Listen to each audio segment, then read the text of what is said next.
Hello, YouTube, and welcome back to the Indianapolis Colts Madden 26 franchise. Yes, I know it's been a while since we got a video. I know it's been like a month and a half, maybe 2 months. A lot of life happened between the span of that last video and now. One of those things, I got sick, suffered a pretty bad flu that kind of kept me bedridden for majority of like the last month. I'm a lot better now. I'm not 100%, but I'm a lot better now. So hopefully this year, and Happy New Year, by the way. This year, my plan is to get these videos out more consistently. That's one of my New Year's resolutions. So that way you guys don't have to wait on content like you have been last year. But anyway, in the last episode, and also hopefully you guys enjoyed your New Year and your Christmas. But last episode, we took on the Chiefs and the Texans, and where we split both games. uh, Patrick Mahomes had a career high, or actually NFL record of 600 passing yards against us. We still were able to beat him, albeit barely. And we lost to the Texans in our first matchup against CJ Stroud, where both games were highly offensive. So because I did tweak the sliders a little bit, it kind of makes sense how accurate both Mahomes and CJ Stroud were. I know they're amazing quarterbacks, but I did lower the QB accuracy by a little bit for the CPU because it just felt like they were making way too many good passes. In this episode, we do, of course, have our normal two games, and our first matchup will be against the Jacksonville Jaguars. Jacksonville Jaguars are another reason why I want one of the Indianapolis Colts. Also, I know this video is being recorded while we're in the playoffs, and the Colts disappointingly missed the playoffs after starting 8-1. Don't know how that happened, but Jacksonville's in the playoffs, so shout out to them. But Jacksonville is a pretty stacked team nonetheless. They got guys like Josh Hines Allen, of course, Trevor Lawrence, who's kind of been on the conversation for whether or not he should be the franchise guy in Jacksonville. They got the number 2 pick, Travis Hunter, on the squad as well, who's not playing too bad so far. He's got superstar development. He's a 90 overall already. He's got 3 picks. He's showing out this year.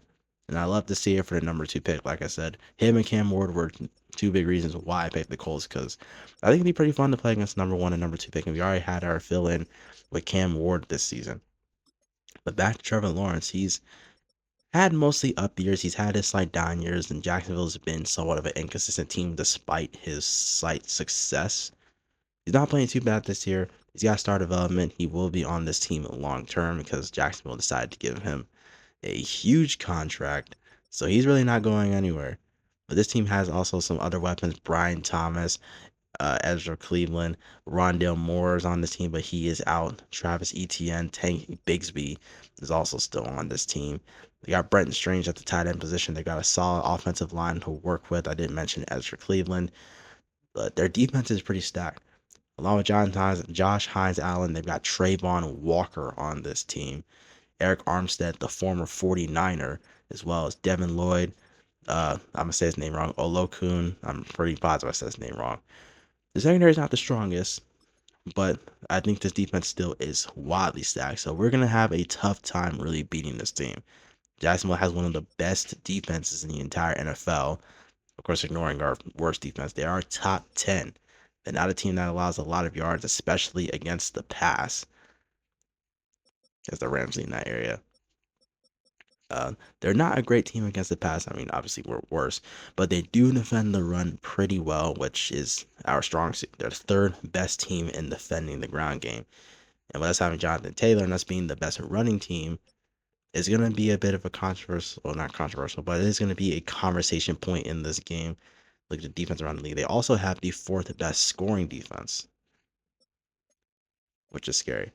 One thing, of course, I think I mentioned this last episode because it's been a while. Daniel Jones did get his star development last time he trained, and he's been pretty hot since the Steelers game where he threw 4 interceptions. He has not thrown one yet. He's been on fire. I also want to talk about JT. I always mess his name up. Tuimolu. He hasn't been crazy since his performance against the Falcons, where he had 6 tackles for loss and 3 sacks, but he is the guy that I am keeping a close eye on. And Elijah Canty has been great since we did trade for him. The Buccaneers didn't really utilize him as much, and we decided, hey, let's give him a shot after trading away Grover Stewart, and he's been pretty good.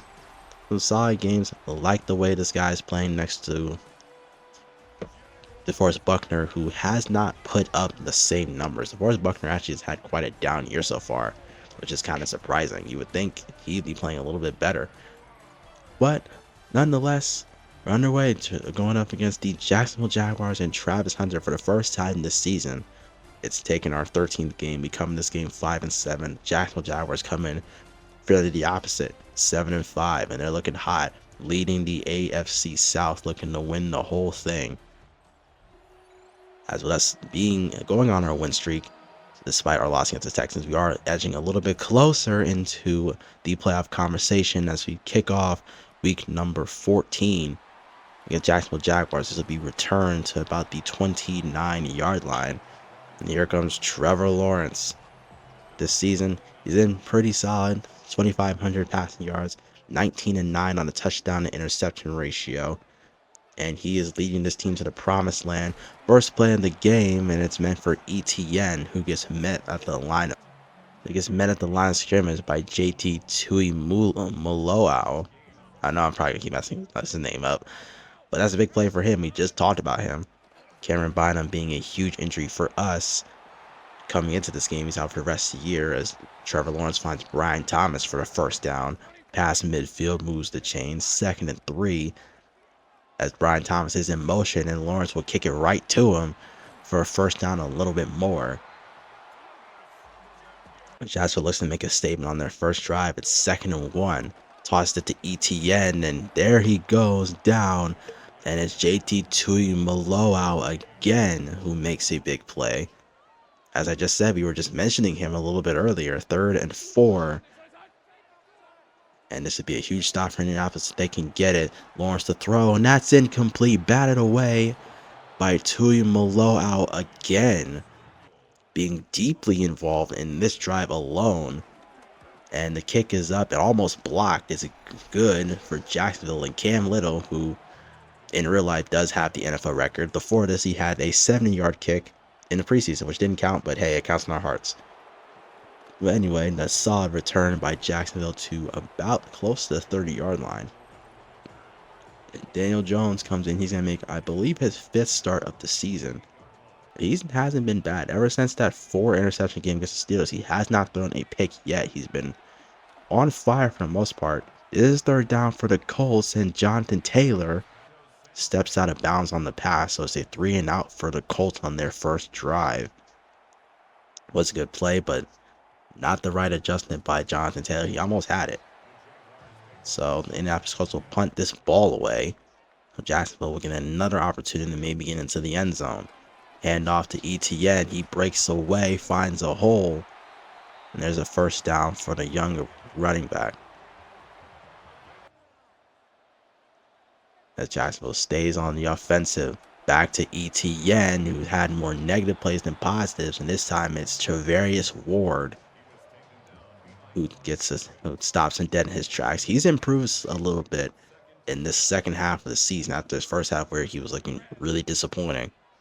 So it's nice to see that he's getting a lot better. 2nd and 11 now as Lawrence will fire it underneath. And it's back to ETN. And he's shaken up on the field. Taken down by Rodney Thomas. So he'll go to the sideline. A big loss for the Jacksonville Jaguars. It's 3rd and 11 now for Lawrence. He's got time. He ends up finding Brenton Strange. Somehow he gets the first down. I don't know how the Jacksonville Jaguars completed that throw. Also, how that's potentially not a flag because he kind of just handed it off to him. But you tell me, is that a flag? I don't know. It's Bashaw Tutton or Tootin coming in to fill in for Travis Etienne. And there's DeForest Buckner, who's had quite the disappointing year, I would say. 2nd and 2, back to Tutton, and he will go down and only take a yard. Now it's 3rd and 1, they'll go with the sneak, and that's not going to work. A lot of the time we find ourselves in these situations where teams go for quarterback sneaks, and this time we're getting better at stopping it. Colts offense back on the field. They'll check it to Taylor on the screenplay, loses the football, and it does go out of bounds. It's scooped up by the Colts. This is now, I believe, his third or fourth fumble of the season. They'll give it back to him anyways as he breaks away deep in the secondary. Nice spin move. And down at the 25-24 yard line. And that's a pretty big play for the Indianapolis Colts. And Jonathan Taylor, who does lead the league in rushing yards currently, is a quick throw by Daniel Jones, finds Mo Alley Cox, who's now inside the 5. Indianapolis looking to put up 6 and take the lead. Molly Cox had quite the year, getting a lot more playing time. It's 3rd and goal. Jacksonville could get the stop, but they won't as Michael Pittman finds his way into the end zone. And even though the Colts don't fire first, they fire for more. And they take the 6-3 lead. There's a nice drive, and they make the extra point. Now they got the crowd kind of stunned. Well, not really, it's early in the game, but you get the drift. As Jacksonville gets a short first down, ETN is back in the game. But Bayshaw Tutton is in the backfield, but they don't give it to him. They jet sweep it to Brian Thomas, no dice. 3rd and 5, possible last play of the quarter, finds Strange wide open underneath, and he'll get the easy first down. No need a 5, he got about 8 yards. As that will close out the first quarter. Indianapolis Colts lead 7-3 currently. Jacksonville passed midfield yet again, as the play action fake play meant for Tutton makes a spin move on Kenny Moore. Doesn't get the first down, but they'll get it here. 2nd and 1 pass to Brenton Strange. And the Jacksonville Jaguars are moving downfield. They want revenge after that touchdown, and they're not playing around. Lawrence hands it off, and it can't be caught, and Tutton is in the end zone. For a Jacksonville touchdown, they fire immediately right back. Oh, that's my bad. That's LeQuint Allen. I'm an idiot. See, I can't see. DeForest Buckner could not catch up to him. And that's just kind of season that he has had. As the Indianapolis Colts go 3 and out on this drive, Jonathan Taylor runs right into into a car because he ran all over him. Nice throw up the middle for Trevor Lawrence to Tim Patrick for a first down. Jacksonville gets the big stop, and they want their offense to get going. And there goes Tutton up the middle, wide open. And it's another first down.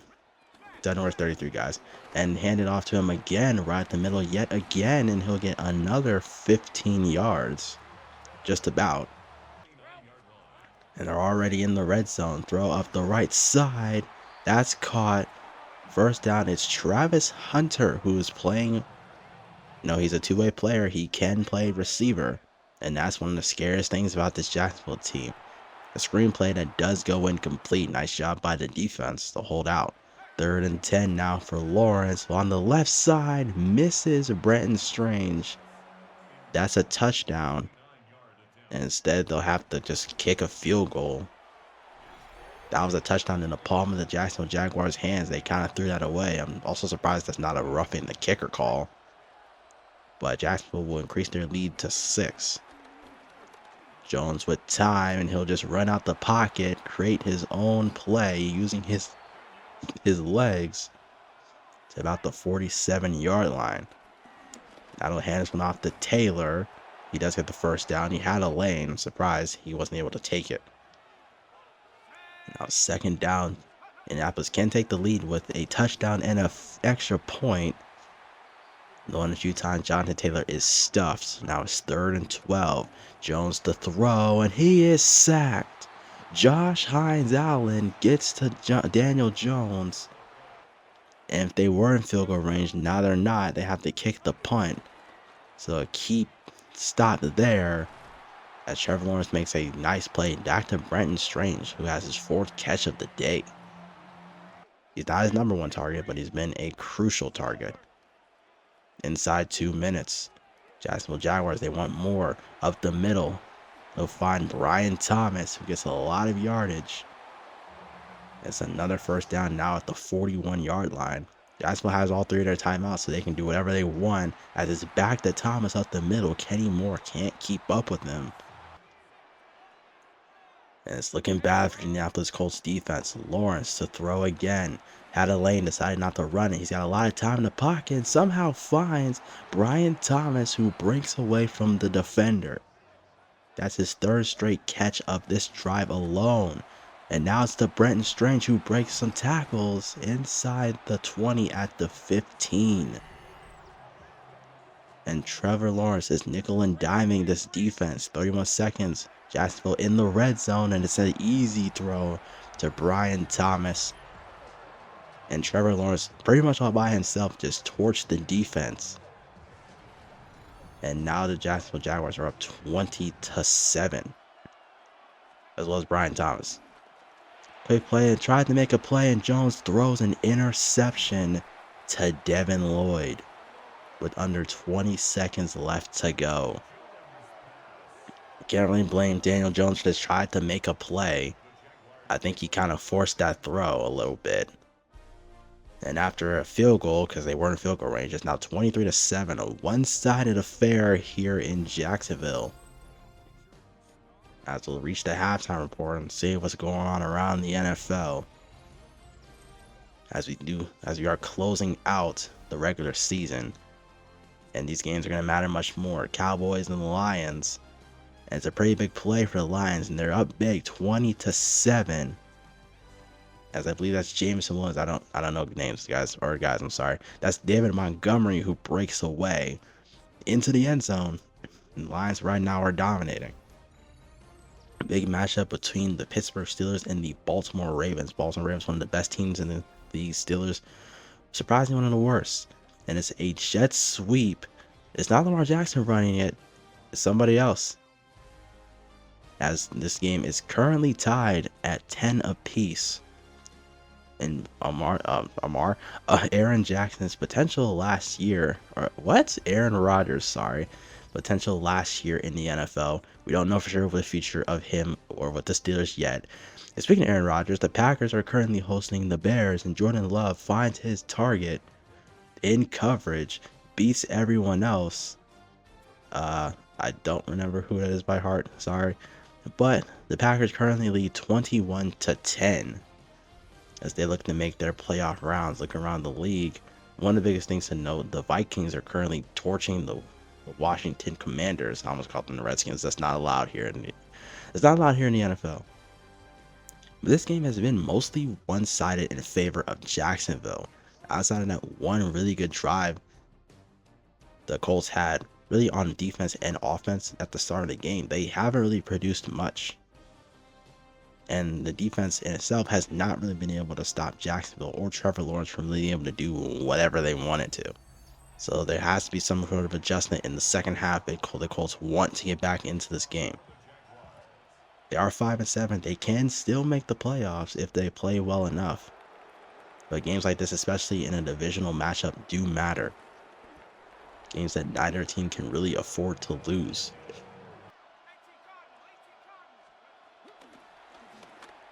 As Daniel Jones is going to throw this one up the middle and find Tyler Warren for the first time he called his name this episode.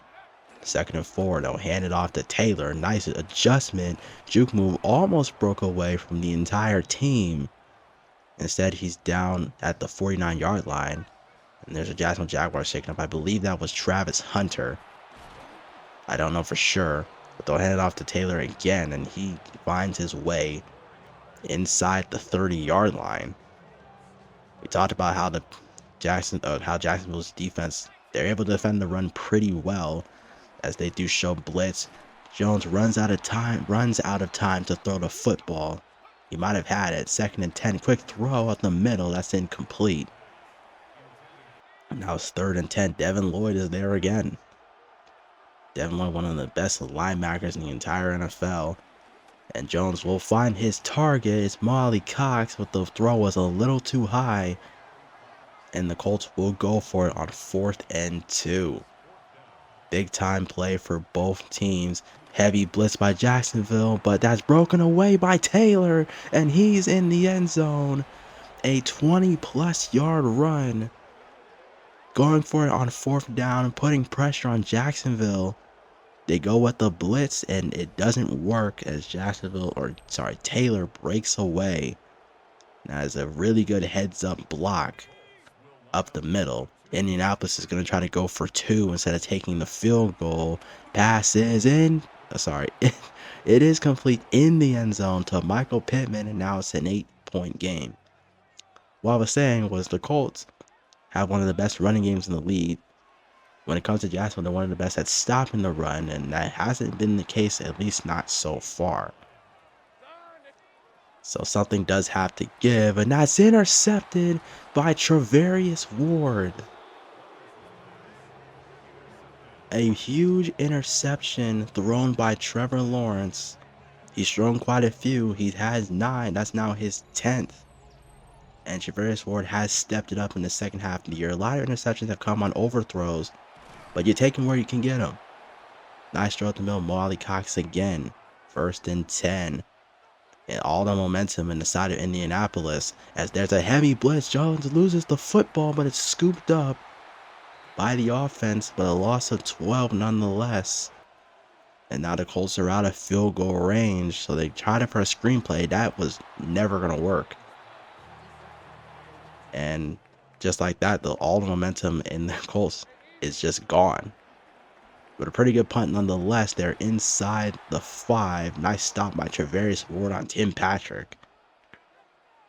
2nd and 10, as you see from the yardage. But on the bottom, there hasn't been a lot of passing yardage, but what we have gotten is a safety. Rodney Thomas makes his way to Trevor Lawrence, doesn't see him, doesn't get rid of it. And I believe that's now that's our first safety or second, I believe, of the year. I don't really know for sure. But the Colts will get the ball back, and Anthony Gould breaks away. He's at the 30-yard line, almost in the end zone. And a really good return by Anthony Gould at about the 25-yard line. Colts looking to take the lead. Quick strike to the left side. Finds Michael Pittman. It is not a first down. And the Colts will end up just taking their 3. Not trying to go for it. And at least they end up scoring. They'll take something out of that. So at the end of the day, they get, you could argue, 5 points on those 2 drives, defense and offense. And now it's back to a 3-point game as Tutton will get 9 yards on that run attempt, as the Colts have not really found a way to stop him since he's filling in for Travis Etienne and managed to get the first down on 3rd and 1. The Jacksonville offense will stay on the field. New set of downs. This will be tossed to Tutton, and this time the defense will get to him. It is Samson Ibukum who makes the play. It's been a while since I recorded, so I'm forgetting numbers. Samson Ibukum has been pretty good off the bench. 3rd and 7. Good coverage, but not good enough, as Lawrence finds Brian Thomas again. Zaire Franklin was there, but a little bit off target. A little bit behind, or a little bit underneath, I should say. 1st and 10. Screenplay now for Patrick. And he'll get the first down. And now 12 yards on that play. And they're in now Colts territory, wide open underneath. Lawrence finds his target. He's been on fire. Colts have had no answer for him. Checks it down, 3rd and goal. And they won't get it. So the Colts defense holds out for the most part, forcing Jacksonville to kick a field goal. And now it's a 6-point game. Still only 1 possession. Jones to throw it. Hit as he throws, but finds his target. And it's Mo Cox yet again. He's been the safety net. Jonathan Taylor, nice juke move, 1st down. He's got his X Factor. And he unlocked X Factor after the Falcons game. And he's got 117 yards on the game. He's been kind of carrying it home for the most part for the Colts. Bounces it outside. 2nd down. He almost takes the most vicious back shot in the world, but he avoids it narrowly. 4th quarter, 9 minutes left. With a touchdown, the Colts can tie or take the lead. Jet sweep for Josh Downs, who we haven't heard of from a lot in this game. Steps out of bounds, moves the chains. We're now in Jacksonville territory. Jones throwing it deep, incomplete. Tried to make a big-time play. You haven't seen many of those in this game at all. I was kind of want to point out Trevor Lawrence has been crazy. Daniel Jones has been pretty inconsistent in this game. We've had to rely on the run game for the most part. There's a jumping catch by Tyler Warren, and he is down behind the first down marker, and the Colts are going to go for it. They don't want a field goal, which is kind of surprising. You take a field goal in this chance, 4th and 1, they'll call it fullback dive, and they will get it. They only needed a yard. And there's an injury on the Jacksonville Jaguars side. There's still a lot of time left, so they could have went for the field goal. But instead, they go for the first down. Jonathan Taylor, he gets 4 yards on the ground. You know, Indianapolis wants the touchdown. They want to take the lead. And there goes Molly Cox yet again. Oh, sorry, that's Tyler Warren for a first down. 2nd and goal at the 4. Indianapolis Colts trying to score. It is a pitch to Taylor, and he's got enough room in the end zone. Jones fakes the run. It was designed to be a pitch and release. I don't know if that's how you say it. But the point is, the Colts take the lead late in the game with this extra point. It is good. And still plenty of time for Jacksonville. They only are down by literally a point. So field goal is realistically all they need. Warms up the middle. Zaire Franklin misses it again. Wasn't ready for the throw to come his way. It's Brenton Strange. And already, Jacksonville is midfield. They've been on fire throwing this football. The Colts have had no answer for Trevor Lawrence at all. Outside of the 1 interception, which is just a missed throw. 3rd and 4, and Lawrence misses his target. That's a first down. That's guaranteed. And another overthrow that kind of costs Jacksonville. And they'll kick this field goal is Cam Little. It's pretty long. It's about 60 yards deep. And if you question Cam Little, then you haven't been watching the NFL, because you should know he's going to make that. As Jacksonville Jaguars retake the lead. 29-27, Colts with the football. A lot of time as Jones finds Tyler Warren up the middle for another first down. 3:19 left. Jones to throw, but loses time. It's Josh Hines Allen again for the 2nd time today. It's now 3rd and 17. And I mean, you can only cover this defense for so long. They're one of the best in the league for a reason. Deep throw by Daniel Jones, incomplete. And they'll have to punt this ball away back to Jacksonville. They've got a 2-minute warning and 3 timeouts to work with, so it's not all over for them. They get the stop on Tutton, and they will not use a timeout, at least as we see. 3rd and 6, a key stop needed for the Colts. And a wide open receiver hangs on to it. Brenton Strange, being Jacksonville's safety net for a majority of this game. Colts still have a chance to get a stop. They need one here, and they won't get it. Tutton on the left side. He makes his adjustment. And this game is pretty much over. And it was a close one. Indianapolis made it a game in the second half. The Jacksonville Jaguars only managed 6 points in the second half, but it was not enough. And the Colts will lose 29-27, and they'll fall to 5-8. As for Jacksonville, they'll move up 8-5, maintain their lead in the AFC South. Not that they would have lost it anyways, losing this game, but they'll just make it bigger. And for this game, it was not a great game offensively, I'd like to think. I think Jonathan Taylor and Mo Ali Cox were really the only players that really did well. Look at Daniel Jones. This is easily the worst he's played all year. 19-31 throwing the football. Didn't even manage 150 yards, a 66 passer rating. He just didn't look comfortable in this game. And when you look at the defense like the Jacksonville Jaguars defense and what they got, it makes sense. Bashaw Tutton really stepped up in Travis Etienne's absence, 81 yards on the ground. I know he didn't outplay Jonathan Taylor, but he made a lot of key plays, getting a lot of key first downs in this one to fill in. And the receiving game was just really one-sided. I mean, we couldn't stop anything Trevor Lawrence really did. We were able to kind of hold the run game for the most part. We got the safety, we got the interception, but we didn't really apply too much pressure. Trevor Lawrence, like I said, he just kind of did whatever he wanted, and offensively, we just couldn't really keep up outside of Jonathan Taylor. So it was just one of those games where it was really bad. Like I said, Daniel Jones had his worst game easily of the season. I put this worst in the Steelers game because we ended up winning that game. The yardage was completely different. This game just felt like Daniel Jones was not comfortable. Josh Hines Allen with the 2 sacks. Devin Lloyd had the interception, as we already know.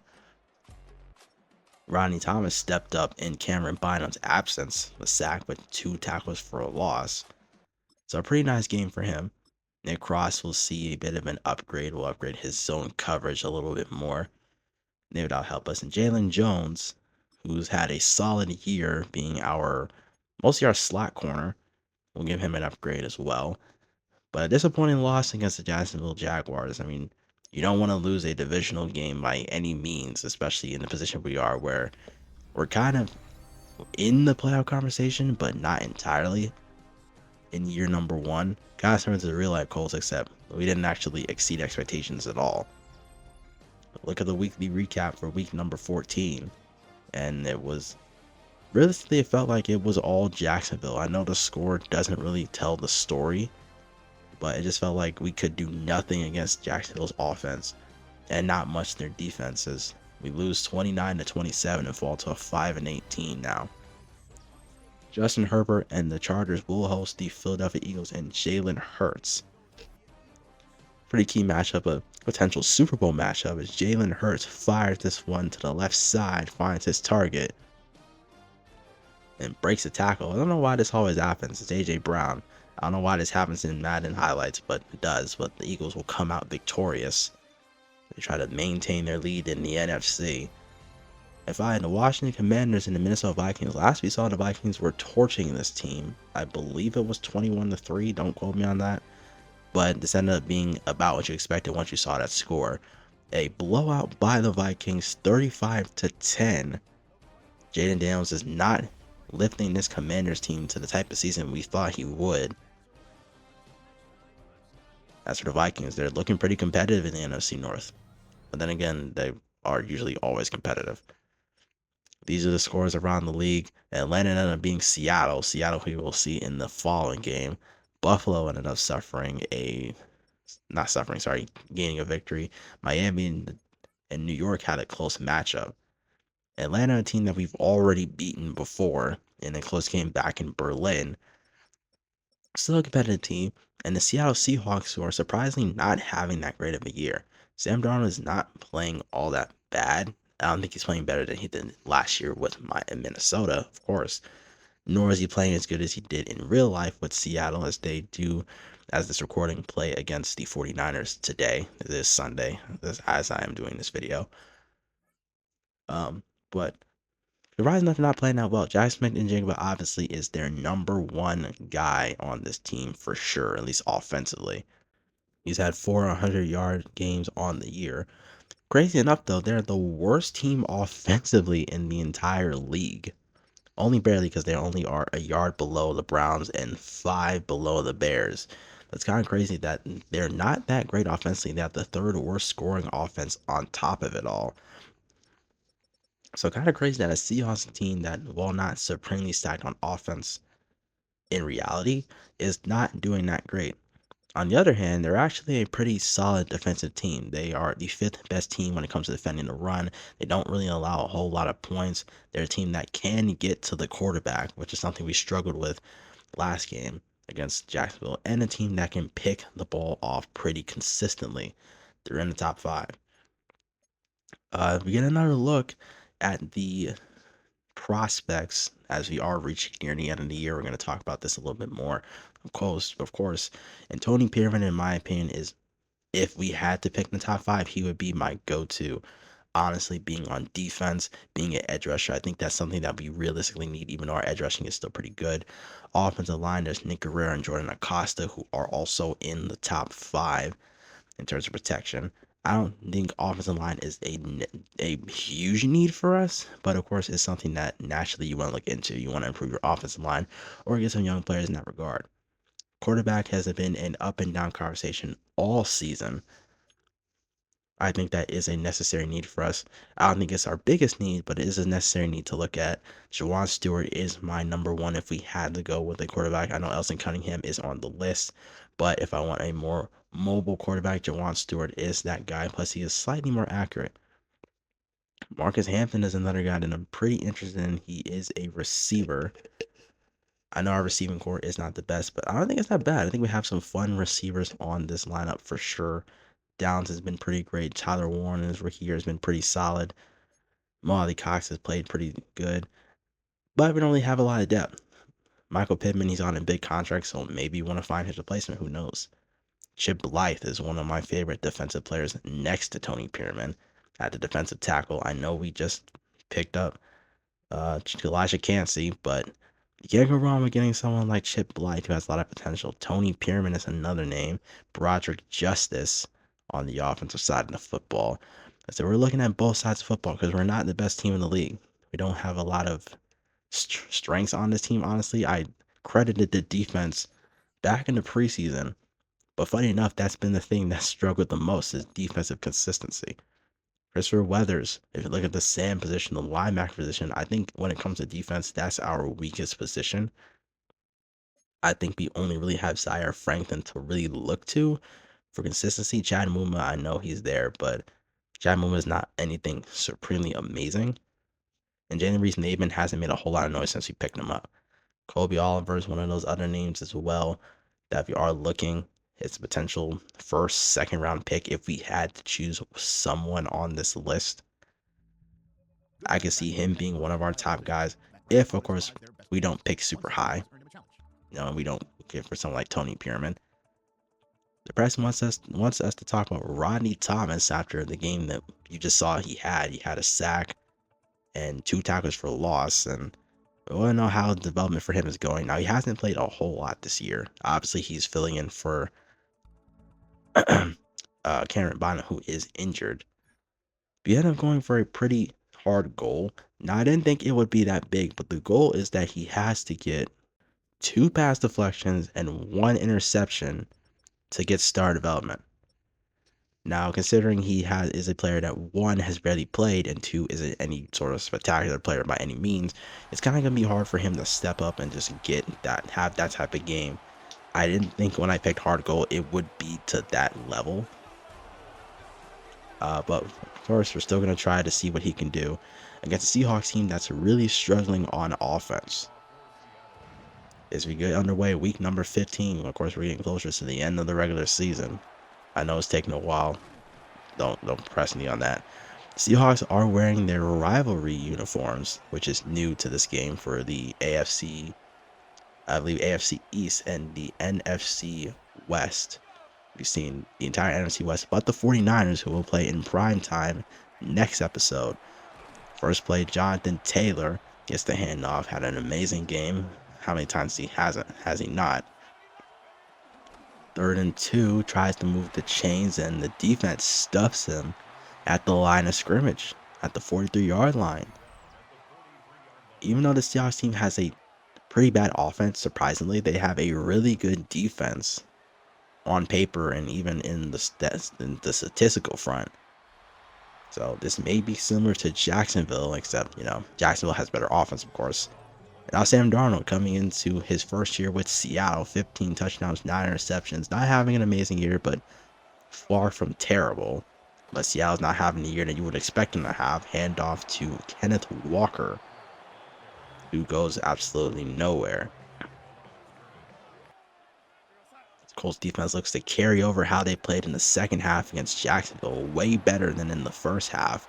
That's another big stop. That's Chad Muma, who I just brought up during our draft conversation. 3rd and 12, Darnold to throw on the run. That is complete for a first down. Somehow they got it.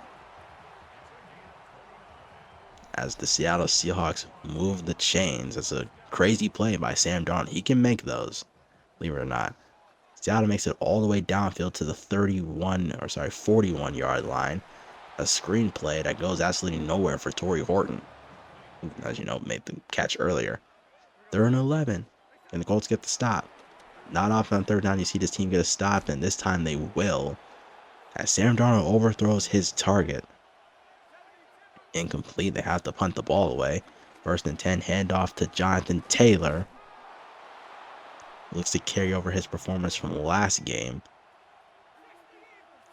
2nd and 10 now. Jones to throw it. And that's intercepted. Threw it into coverage. That's now his 2nd straight game with an interception. We talked about how he hadn't thrown one since week 9 against the Steelers. And now he's got 2 in the last 2 games. Kobe Bryant, and we're not talking about the basketball player, rest in peace, picked it off. And Seattle Seahawks offense back on the field. Deep throw up to Cooper Kupp. At the 14-yard line, the former LA Ram makes a huge play. Didn't really mention much about him when we talked about the team. But he is just as much a weapon that he's always been. Kenneth Walker, juke move, and he's in the end zone. Making million-dollar moves. Showing why he's a million-dollar man. That's a dumb joke. But he's in the end zone. The Seahawks, after the turnover, will take the lead. That's a nice juke move on the defender. That's Nick Cross. And it's in rain, so it's a lot harder to keep your footing. 1st and 10. Colts also in all blue. Love to see it. Handoff outside to Taylor. And he ends up somehow getting a 1st down in that. It looked like it would have been just about an 8-yard gain. And the Colts have been relying on this run game. They're going to try to throw it again up the middle. That's a nice pass for Josh Downs, who didn't really get mentioned in the last game against Jacksonville. He was kind of a no-show, unfortunately. Which I hate to see for a guy of his caliber, because we love Josh Downs here. Jones trying to buy some time to throw. That's complete to Michael Pittman, who did have a touchdown last week as well. 2nd and 10. Checks it to Taylor. Nice spin move. Tries to go inside and only managed 2 yards on what could have been a pretty excellent play. 3rd and 8. Jones to throw. Finds Warren up the gut. Not up the gut, but the middle. And that's a 1st down for Tyler Warren and the Colts. Colts need 6. Handoff to Taylor. After bouncing around, he's down at the 1. Seahawks showing a lot of pressure. 3rd and goal. Colts trying to get the Seahawks to jump. It's not working. Fake the handoff, and that's incomplete. Batted away by Eamon Wari. Huge stop by Seattle. But the Colts are going to say, forget it. We're going for it. We're at the 1. We need 6 or 7, however you want to interpret it. But no extra point is guaranteed, and it's a sneak play. And Jones does not break the plane. He went down before it. I was looking at it again. It looked like he did, but he never went past the plane. It was just he went down way too early, I think. But the beneficial part is that the Seahawks are set down at the 1-yard line, and they get another safety back-to-back games with a safety on the other team. How often do you see this happen? Zaire Franklin and JT Tuimoloau, I know I'm probably messing up his name again, get the stop, and that kick is muffed. It is picked up, but not a great return. And not a great start on the drive. It ends the 1st quarter. And it looks pretty one-sided. Seattle got the touchdown, but the Colts managed to get a safety, but with the muffed kick. Does that break any and all momentum they may have had? 2nd and 10, back to Taylor, who's making his presence felt. And he's down and around the 34-yard line. It's been all him. The pass game has not really been there for the Colts. Quick throw out the middle. He'll find Josh Downs, but it is a 4th down, unfortunately. Ernest Jones makes the tackle. So, again, the Colts will have to punt the ball away. Offense for Seahawks back on the field. Broken tackle by Jackson Smith and Jigba. What looked like it would have been a guaranteed 1st down regardless. Gets them a little bit extra. 3rd and 3 for the Seahawks. Darren Darnold runs, and that's incomplete. He missed his target, as Jalen Jones almost batted it into the arms of the receiver. You kind of got to just let that one go or try to catch it if you're going to be there. Taylor up the middle. That's run number 10. 2nd and 4. He's been really the only one on offense that's done anything. They need this pass game to go in, but if this run game's gonna work, keep trying it. As that's another first down for Jonathan Taylor. First down, play fake. Defense is there. Jones has to run it because the defense was right behind him for 2nd and inches. Good decision making by Daniel Jones. 2nd and inches and a fake handoff. They'll toss it to Taylor. That's enough for the first down. Now 2nd and 10. Jones to try and throw this football, need momentum in the air. Instead, he'll just run it again. He'll dive forward, and it's another first down. And nothing seems to be there at all for the Colts. Great coverage by Seattle, and that's a toss up. It's a little bit of a high throw, but complete for, I believe, Will Mallory, the 3rd string tight end. And then Jones is sacked by Byron Murphy. Loss of about 8. It's now 3rd and 13 at the 20-yard line. You see the play art is all muffled, so they'll try to throw this one deep, and it's caught and not ruled a touchdown. I thought that was a touchdown for sure. Jones made an amazing throw.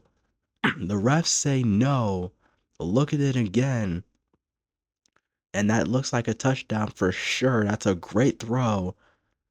And looking at where he lands, it looks like it should be, but at the same time, you could argue he doesn't have full possession of the football.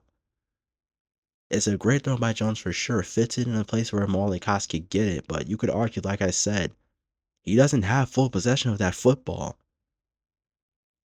I think that's a touchdown for sure. He gets his feet in, he takes a step twice with his right.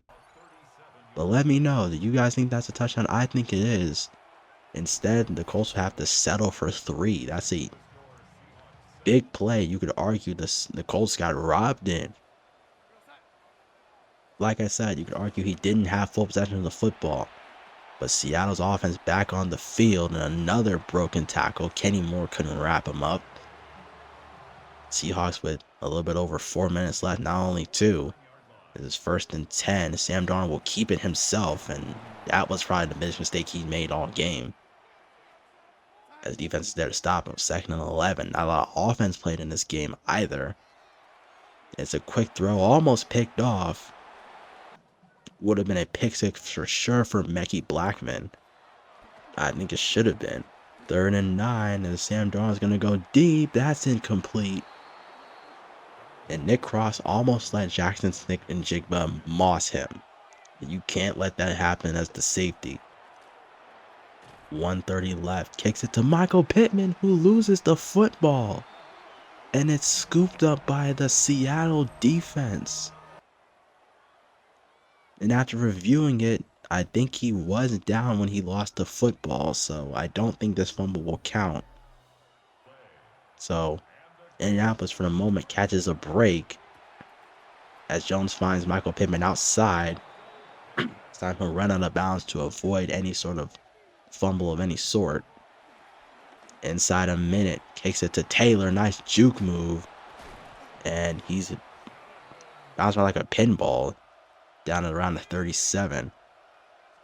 Sorry, 47, whatever. It's 37, guys. Hand off to DJ Giddens. We haven't heard his name a lot and haven't utilized him a lot.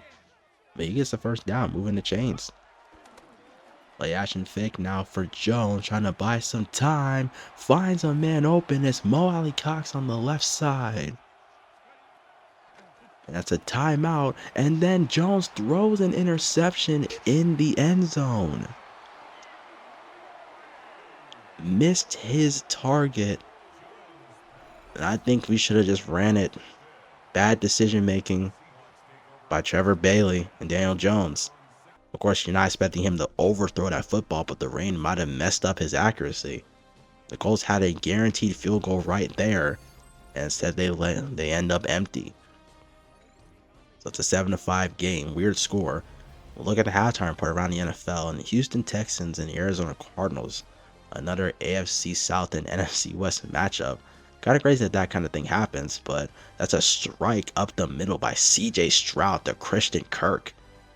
And that's enough for the Texans to just get by and win 29-22. A big victory for the Texans and a huge loss for the Cardinals. The Raiders and the Eagles go head to head. Eagles looking to be a 12-win team against a Las Vegas Raiders team that is still playing pretty damn good, I must say. And it's Saquon Barkley. I mean, 9 out of 10, you're not going to stop the guy. And the Eagles win 31-28. They're now 12-2, the most dominant team in the NFC for sure. And an AFC East bout between the Bills and the Patriots. The Bills have fallen pretty far. They started the year off 7-0, and they've been dropping a lot of games. And the Patriots have allowed themselves to kind of push their way in the AFC East, and they barely get by the Bills, 20-19. A huge loss for Buffalo and a big win for the Patriots, because that will put the Patriots in the lead. It doesn't show it here, but it will. As we look at the playoff picture, we are still somewhat in it, but if we lose this game, then we're probably going to be eliminated no matter what happens the rest of the way through. But it's been a purely defensive game the whole way through, a 7-5 score. It's weird. The Colts got a safety and a field goal and should have had another one, but there was an interception in the end zone, and Seattle has not had a lot of offense really going their way, showing why they are the worst offensive team in the NFL. But the defense has carried the weight for the most part. As they go to the offense for Seattle, and Sam Darnold's going to keep it himself. And the Colts were not ready. He gets all the way to midfield on one of the first plays of the drives. Not the first play of the drive, it's a little bit later. But now it's a handoff. Kenneth Walker, and no one there to stop him, breaks the tackle by Charvarius Ward. And off of just 2 run plays, the offense has seemingly turned it around somewhat. This time it's Zach Charbonnet, and he is down inside the 10. I'm pretty sure it's Zach Charbonnet. Don't quote me on that, because I might be wrong. Because you know me, I don't recognize players. That's why I'm not an analyst. Handoff to Walker again, though.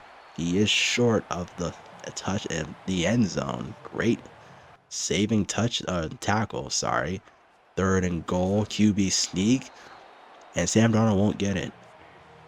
Just like Daniel Jones earlier, he is short of the plane. And Seattle is going to elect to go for it on 4th and goal. It's going to be a handoff to Walker, and he ends up falling forward. He did somewhat break the plane. He didn't lie, he went into the end zone, but he did. And this is the first touchdown of the entire game. Wait, nope, that's wrong. I'm an idiot. Anyway, it's the second touchdown of the entire game. It's now 14-5 in favor of Seattle, as the Colts need to get something going. That's not Jonathan Taylor. 85 yards on the ground, but it doesn't matter when you're not scoring. Jones to throw, misses his target, and it's intercepted again. The 3rd interception thrown by Jones in this game. And it's to Marcus Williams, known for the Minneapolis Miracle. Yes, I'm bringing that up as a Vikings fan. But Jones, his 3rd interception of the game and 4th in the span of 2. He came into this game with only 6. In this episode, really only 5. Tackle was made on Sam Darnold, but he got rid of it just in time. And Seattle has all the momentum. The defense has been crushing the Colts offense. And the offense for Seattle for right now is improving. It's going to be handed off to Cooper Kupp, and he is taken down. 3rd and 7. Now for Darnold to throw up the middle. Wide open is Will Dissly. The coverage was not sticking. It was his own coverage, and he was left alone. 3rd and goal now near the end zone. A chance for Seattle to build on this lead. They're going to run it. Jukes out Jalen Reeves-Maybin. And Sam Darnold forces his way into the end zone. And it was a 7-5 game at halftime. It's now a 21-5 game. They're actually going to try to go for 2, so maybe it's not 21. They're trying to make it a 17-point bout, having to force 2 touchdowns and a field goal, and they will not get it. So after it's all said and done, it's 20-5, but still, Seattle manages to score 2 touchdowns in a span of not even 12 minutes when they could only get one in the first half. A big stop, 4th and inches, and the Colts are going to try to hurry up and go for it. Pretty risky because they're in their own side of the field, and that ends up biting them in the behind because they won't get it. Ernest Jones makes the play. Colts tried to be aggressive because their offense has not been good, just to try to give them a little bit of momentum, and it ends up failing in their favor. So now Seattle offense back on the field. They can make this a 27-5 game, potentially, assuming they don't go for 2. As Kwity Paye makes the big stop. We're inside 3 minutes of the 3rd quarter, and it's been all Seahawks. The Colts have struggled all game to really get anything going their way. 3rd and 9, Darnold trying to buy some time. He'll throw the ball away, and they'll get their first stop of the half. It's not going to be a long field goal, about 46, 47 yards with some wind, and that is good. And Seattle now leads 23-5. It's an 18-point game. This game is still dominated by Seattle. The Colts need something to go now. Pressure on Jones, but he's got enough speed to get away. He's had the run all game. 2nd and inches is now 3rd and inches. Handoff to Taylor, and he will be ruled past the first down marker. Colts catch a break. Deep throw for Jones. That's incomplete. You gotta take your shots where you can. You need momentum, so I don't fault him for that. This has been a terrible game. Probably the worst game the Colts have played all year. 5 points through 3 quarters. Jones has already thrown 3 interceptions in this game. And it's just looked awful for this team. Jonathan Taylor, again, has really been the only saving grace.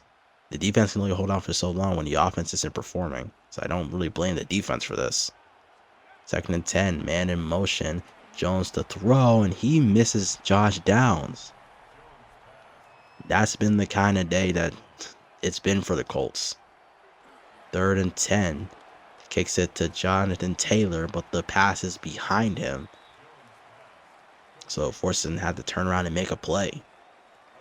At the 40-yard line, Ernest Jones with another play. And, of course, the Colts kind of have to go for it here if they want to keep this game going.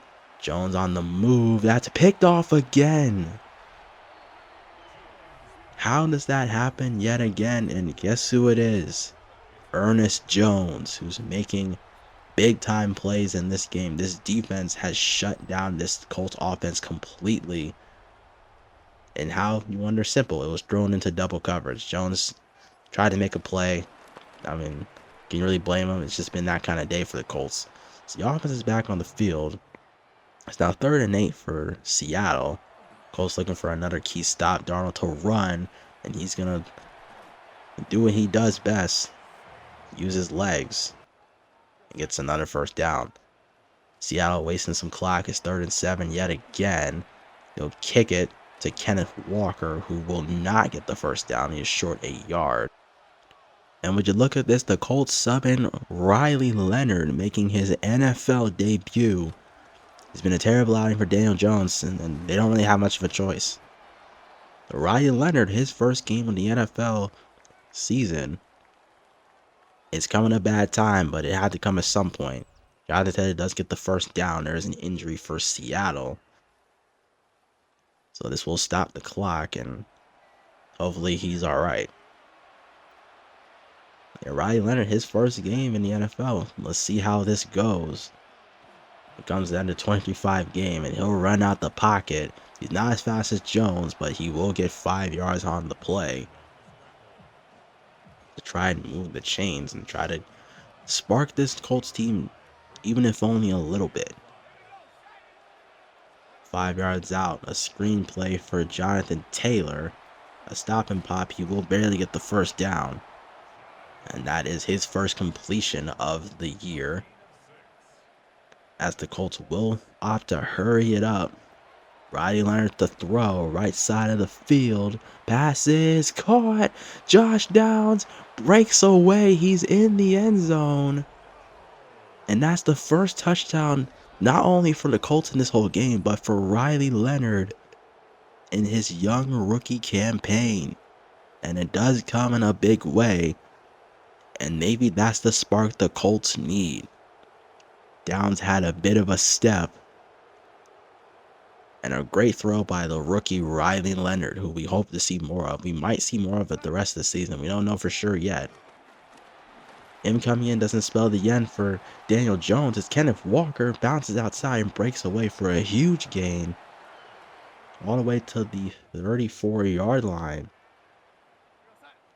And any momentum the Colts may have had might be gone just with that one play. As he's in motion again, he is caught behind the line of scrimmage, and there's an injury timeout, so it stops the clock momentarily.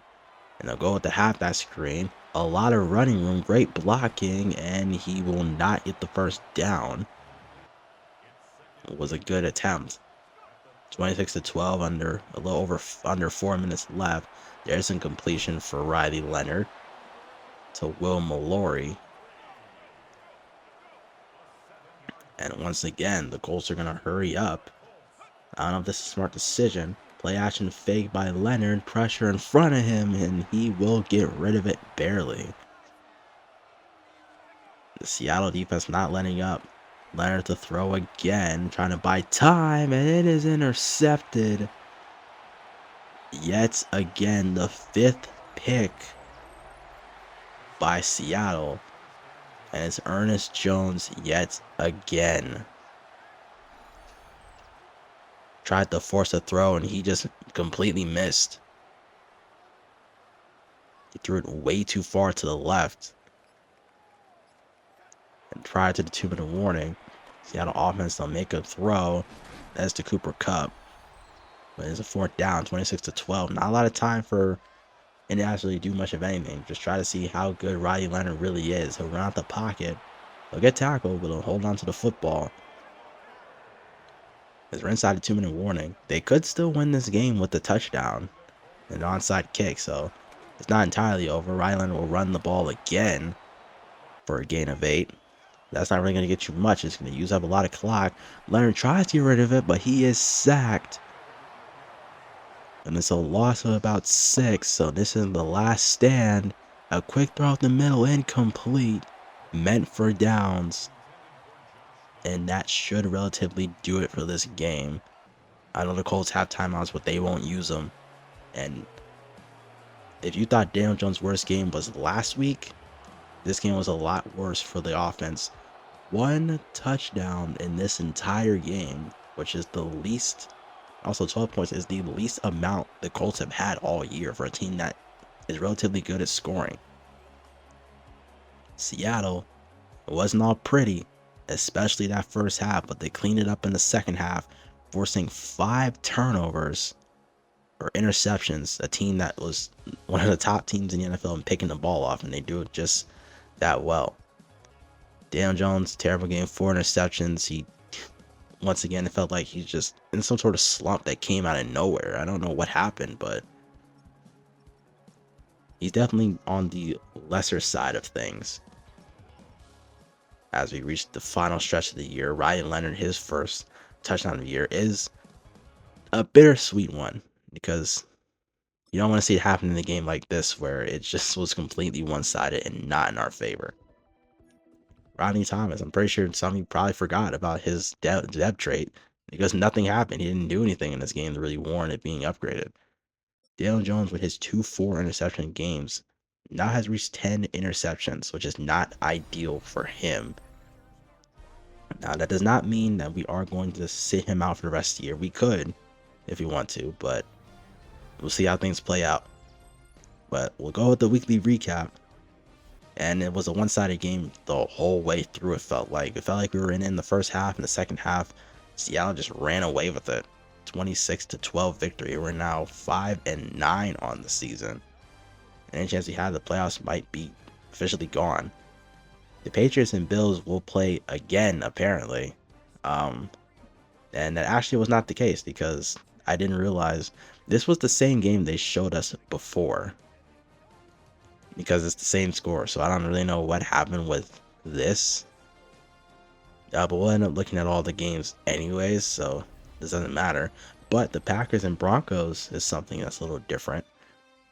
Interesting matchup. Micah Parsons taking on the Broncos. I haven't talked too much about him because we're not the Packers, but look at Josh Jacobs. The toughness of this man, the former Raider, runs through the entire Broncos defense and takes them down 27-21. Broncos are still fighting for the playoffs with the likes of the Raiders and the Chargers, and the Packers doing the same with the Vikings and the Lions. Like I said, we're getting to that point in the year where it's pretty big. Speaking of playoffs, look at the playoff picture or the standings. The Ravens and the Eagles have both clinched their respective divisions, so they are guaranteed the playoffs. Bengals are not playing that great. If you look at the AFC South, Texans are currently second in the division. We've fallen quite a bit with our 3-game losing streak, especially losing to teams like the Texans and Jaguars. The Bills and Patriots are pretty competitive. The Bills are still in the lead. They're actually currently tied with the Patriots, which is kind of surprising because the Patriots did beat them as we've seen. But it's still pretty competitive. The Bills aren't completely dominating everything. As I keep mentioning, the AFC West is a bit of a shock because the Chiefs suck. Even in real life, they sucked. And they're the worst team in that division. The NFC North is always competitive between 3 teams. The NFC South is the same. They don't really have a number 1 team. It's kind of just the best of the worst, if you ask me. NFC East, kind of similar. The Commanders are fighting. They're 7-7, but they're losing their grip, especially with how strong the NFC North has been this year. In the NFC West, we did take on the Seahawks. They are still the worst team in that division. The 49ers, who we will play next episode, do lead. And on paper, it doesn't really look too good for us. But that'll do it for this episode. I know this took a while to come out. Like I said, the New Year's resolution is hopefully this does not happen on the regular. This will not happen. I plan on getting episodes out more frequently and doing more content for you guys. So hopefully you guys enjoyed this episode. Next episode will not be the last. It will be the 49ers game and the Jacksonville game. And then the following episode will be probably our last episode of the season, assuming we don't make the playoffs. But I don't think we are. But see you guys next time. This is me. Peace out.